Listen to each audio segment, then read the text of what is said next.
Perkenalkan, namaku Sumiatun. Aku seorang wanita sederhana berusia 40 tahun, hanya seorang ibu rumah tangga biasa dengan satu anak. Suamiku, Mas Udin, berusia 45 tahun. Sebelumnya, ia bekerja di sebuah jasa travel pariwisata di kota yang selalu ramai oleh para pelancong. Pernikahan kami telah berlangsung selama 8 tahun. Dalam rentang waktu itu, kehidupan kami baik-baik saja, hingga pada suatu masa ketika wabah melanda. Pandemi datang seperti badai yang menyapu seluruh kestabilan kami. Perusahaan tempat Mas Udin bekerja tidak mampu bertahan, dan ia harus menerima kenyataan pahit, di PHK tanpa kompensasi berarti. Setelah itu, ekonomi keluarga kami perlahan-lahan runtuh, tabungan kami terkuras habis. Perhiasan yang selama ini kusimpan untuk masa depan anak kami harus dijual satu persatu demi memenuhi kebutuhan hidup. Biaya sekolah anak kami semakin menjadi beban berat di pundakku. Dalam situasi terjepit itu, hutang menjadi satu-satunya jalan yang kami lihat. Namun, jalan ini rupanya bukan jalan yang lurus, melainkan penuh jebakan. Pak Bejo, seorang pria yang awalnya datang menawarkan bantuan, perlahan menunjukkan motif tersembunyinya. Ia tidak hanya menginginkan suamiku mencicil hutang secara perlahan, tetapi juga menawarkan syarat yang begitu asing bagiku. Aku harus menemaninya sebagai bentuk jaminan atas pelunasan hutang kami. Pak Bejo tak hanya berhenti sampai di situ. Dengan nada halus tetapi menusuk, ia bahkan membawa nama orang lain, mengingatkanku pada seseorang bernama Sumiatun, yang katanya pernah berada dalam situasi serupa. Pak Bejo terus menekan dengan berbagai cara, seolah-olah ia pemegang kendali atas nasib kami. Aku dan suamiku, Mas Udin, mencoba untuk menolak dengan segala daya, tetapi ia tetap ngotot, membuat kami semakin terpojok. Hidup kami, yang dulunya penuh harapan, kini terasa seperti berada di tepi jurang gelap. Pandemi telah menghancurkan ekonomi kami, dan kini hutang serta tuntutan Pak Bejo menjadi batu yang semakin memberatkan kami. Bunda, kelihatannya kita harus menjual rumah ini untuk bertahan hidup, ujar Udin dengan suara penuh kegundahan. Kata-kata itu seperti badai yang menggulung segala ketenangan hatiku. Rumah ini adalah satu-satunya tempat yang tersisa untuk kami berlindung. Namun, Udin menegaskan bahwa hasil penjualan rumah bisa digunakan untuk melunasi hutang-hutang kami yang terus menggunung. Pada masa itu, kami menempati rumah kontrakan sederhana di pinggiran kota. Sekadar tempat berteduh, meski bukan milik kami.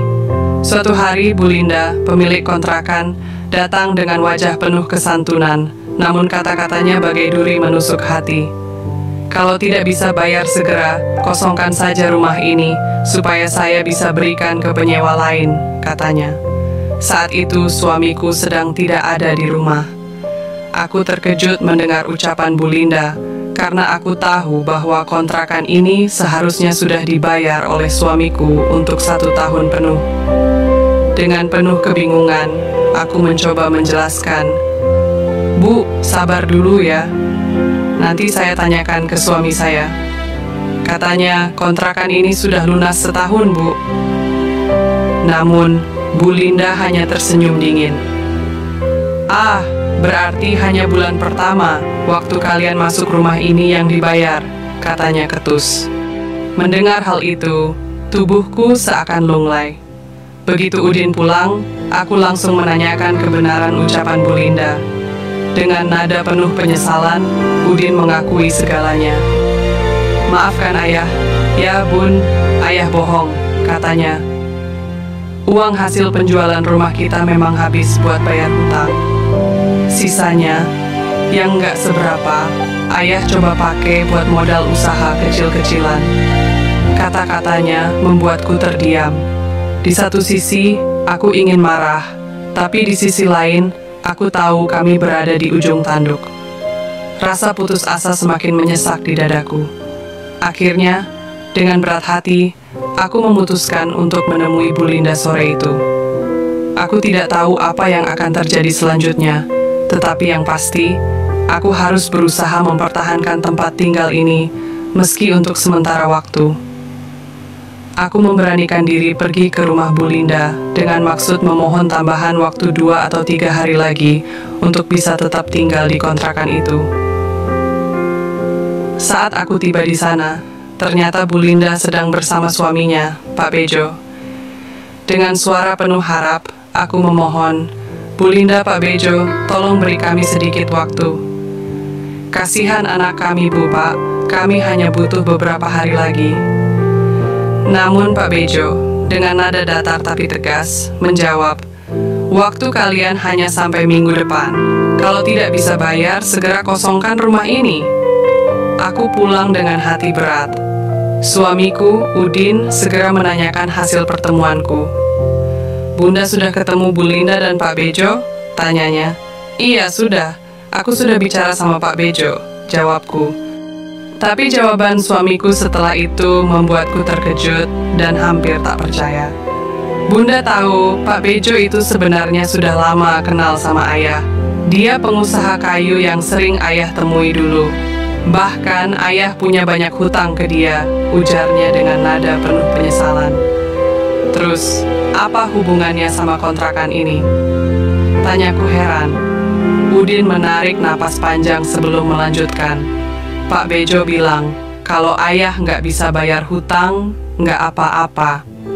Asalkan ayah mengenalkan Bunda ke dia. Dia bilang, dia tertarik sama Bunda setelah lihat foto Bunda di ponsel ayah waktu dulu. Aku terdiam, merasa ada sesuatu yang sangat salah. "Maksud ayah apa?" tanyaku dengan nada tinggi. Nyaris tidak percaya apa yang baru saja kudengar. Namun sebelum suamiku bisa menjawab, suara ketukan pintu terdengar di malam yang sunyi itu. Jam dinding menunjukkan pukul 11 malam. Anakku sudah terlelap di kamarnya, sementara aku sibuk membuatkan kopi untuk Pak Bejo yang tiba-tiba datang malam itu.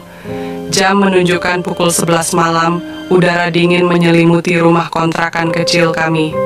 Setelah kopi selesai, aku membawanya ke ruang tamu, di mana suamiku, Udin, dan Pak Bejo tengah duduk di sofa. "Jadi bagaimana, Mas Udin? Apa sudah disampaikan ke istrimu?" tanya Pak Bejo sambil melirik ke arahku dengan tatapan tajam, seolah ingin menembus isi pikiranku. Suamiku nampak gugup, gelisah seperti orang yang kehilangan kata-kata. Dengan suara pelan dan terbata-bata, ia akhirnya bicara, "Bunda, kita harus bayar hutang ke Pak Bejo. Tapi, cara yang dia tawarkan ini sangat berbeda dari apa yang kita bayangkan." Mendengar itu, aku terdiam, mencoba mencerna kata-kata suamiku. Namun, sebelum aku sempat bertanya lebih lanjut, Pak Bejo langsung angkat bicara. Suaranya berat namun penuh keyakinan. "Mas Udin sudah cerita semuanya kan? Jadi begini, Sumiatun, saya paham keadaan kalian sedang sulit. Saya cuma ingin bantu.